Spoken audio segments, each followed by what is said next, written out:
Okay, so today we're going to talk about matrix operations. And matrix operations, the nice part about these things, is adding and subtracting really operate like you would think. Now when you add and subtract matrices, they have to be the same size. Like you can't add or subtract a matrix that is different sizes. So as you can see, I have two matrices. They're both 2 by 2s. So they are the same size. And when you add these things, you really just add them by their terms. So 4 plus 3, that would give me 7. 5 and 0 would give me 5. 2 and 2 would give me 4. And negative 1 and 4 would give me 3. If I was to subtract these two matrices, it works the exact same way. You would subtract the terms now, just instead of adding them. So you would get 1, 5, 0, and negative 5.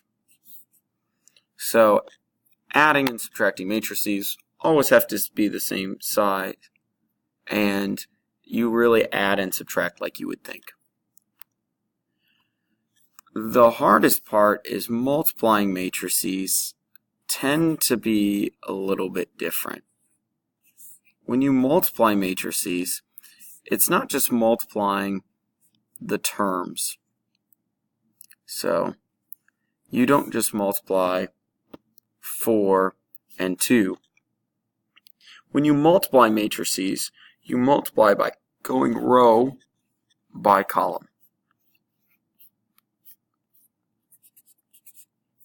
It's actually why we talked so much yesterday about having like A11, A12, A21, and A22, because it tells you kind of what your matrix should look like. So we're going to take row 1 and times it by column 1.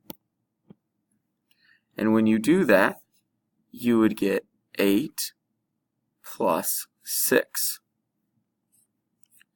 Then we're going to take row 1 with column 2. And you would get negative 4 plus 10. And we would take row 2 with column 1. And we would get 6 plus 0. Then we might take row 2 with column 2. And we would get negative 3 plus 0.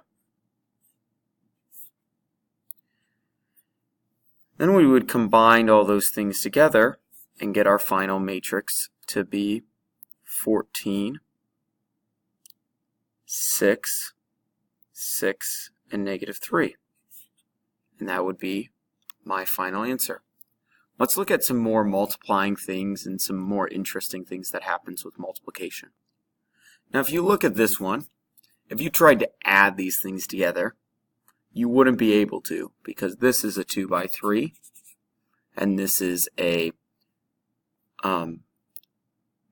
3 by 1. So these things can't add because they're different sizes. But you would be able to multiply them, because again, multiplication is row by column. So if I take this row, it would match up with this column. And I would get 2 plus 16 plus 21. Then I would take my next row with my next column. And I would get 1, 16, and 14.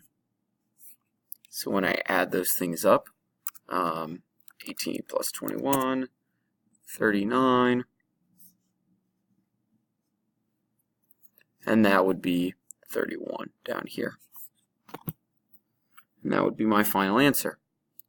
Interesting things to notice is you might go, well, how do you know? Like, we had a 2 by 3, and we times it by a 3 by 1, and my final answer I got was a 2 by 1. How do I know what size matrix is I will get when I multiply these things? Well, if you look at the front number of the first matrix, or the rows of the first matrix, and you look at the columns of the second matrix, that's how your matrix will be made up. It'll have the same rows as the first matrix and the same number of columns as the second matrix. Okay? So that's a really good way to be able to tell what these things will multiply into before you actually do the multiplication. Let's try another one. Okay? So we're going to start out by this one by looking at some things and seeing if we can tell what the matrices will end up being. So this one right here, this is a 2, or whoops, I was wrong. This is a 3 by 2,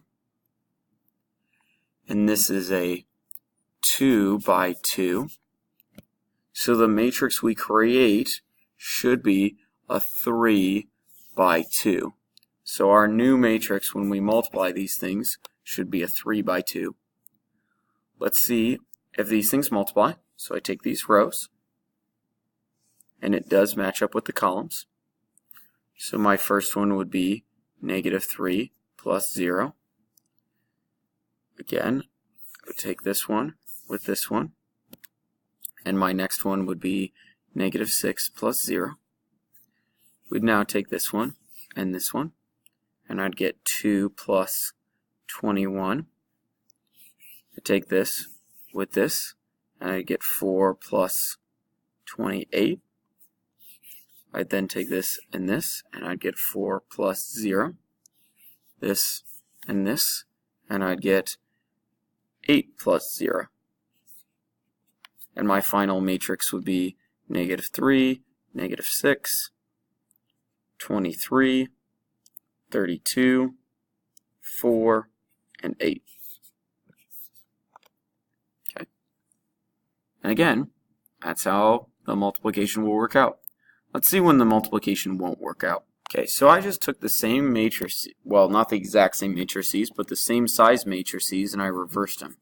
So this is a 2 by 2, and this is a 3 by 2.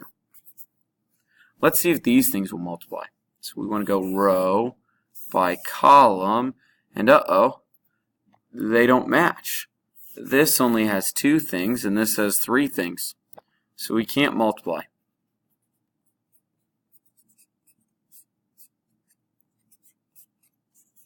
A good way of checking this is you want to make sure your columns of your first matrix match the number of rows of your second matrix, or that this number matches this number.